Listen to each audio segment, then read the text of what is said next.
Ang programang ito ay rated SPG. Striktong patnubay at gabay ng magulang ang kailangan. Maaaring may masiselang tema, lengguwahe, karahasan, sexual, horror o droga na hindi angkop sa mga bata. Matapos nga ang nangyaring gulo sa pagitan nila Tanggol at mga kaibigan nito, ay pupuntahan ni Enteng si Tanggol para kausapin at humingi ng paumanhin dito. Nagawa lang daw nila yon dahil sa pag-aalala nila kay Tanggol dahil daw sa sobrang padalos-dalos nito ay baka kung anong mangyari dito. Sinagot naman siya ni Tanggol na kung hindi na daw sila naniniwala sa kanya ay malaya silang makakaalis doon at iwan na lang daw siya. Pero pinaliwanag naman ni Enteng dito kay Tanggol na sa tuwing sinasaktan ito at pinagtatabuyan ng pamilya niya ay nasasaktan din daw sila Enteng dahil hindi lang naman kaibigan ang turing nila dito kundi pamilya na. Nang makausap nga ni Enteng itong si Tanggol ay bumalik na ito sa lamesa kung nasaan ang iba pa nilang tropa. Tatanungin naman ni Dolpo kung kamusta daw si Tanggol at sasabihin ni Enteng na galit pa rin daw ito.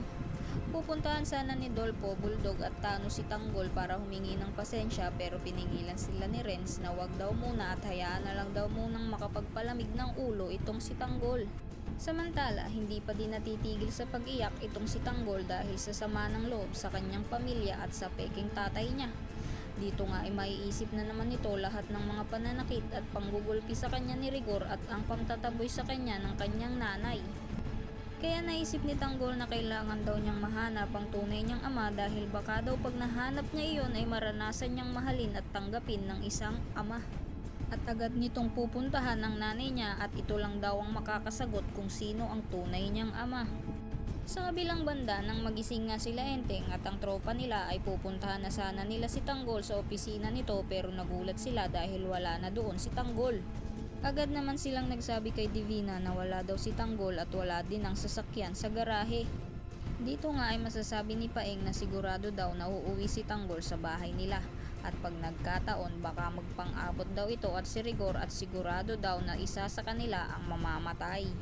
Kaya naman agad na pinasundan ni Divina itong si Tanggol kina Enteng. Hindi nga nagkamali si Paeng at pumunta nga si Tanggol sa bahay nila. Gulat naman ang mga tambay nang makita si Tanggol na galit at pagkadating nito sa bilyaran ay pinagbababali nito ang mga tako at tatanungin nito ang mga tao doon kung nasaan si Rigor. Samantala, hindi na nga nakatiis itong si Ramon at pinuntahan na nito si Marites sa bahay niya para kumustahin. Nang makaakyat nga ito sa bahay nila Marites ay dahan-dahan itong lalapit sa kwarto at maririnig nito na nagtatalo doon sina Marites at Rigor. Nang akmang bubuksan na iyon ni Ramon ay bigla namang labas nitong si David sa kwarto niya at nagulat ito nang makita niya si Ramon sa pamamahay nila. Sa palagay nyo, magkikita na kaya ang tunay na mag-ama na si Tanggol at Ramon at makakaligtas pa ba itong si Ramon sa bahay ng mga Dimagiba o isa kila Ramon, David at Rigor ang mamamaalam na? Kung nagustuhan mo ang video na ito ay makikilike and share and don't forget to subscribe. Thanks for watching. Bye-bye!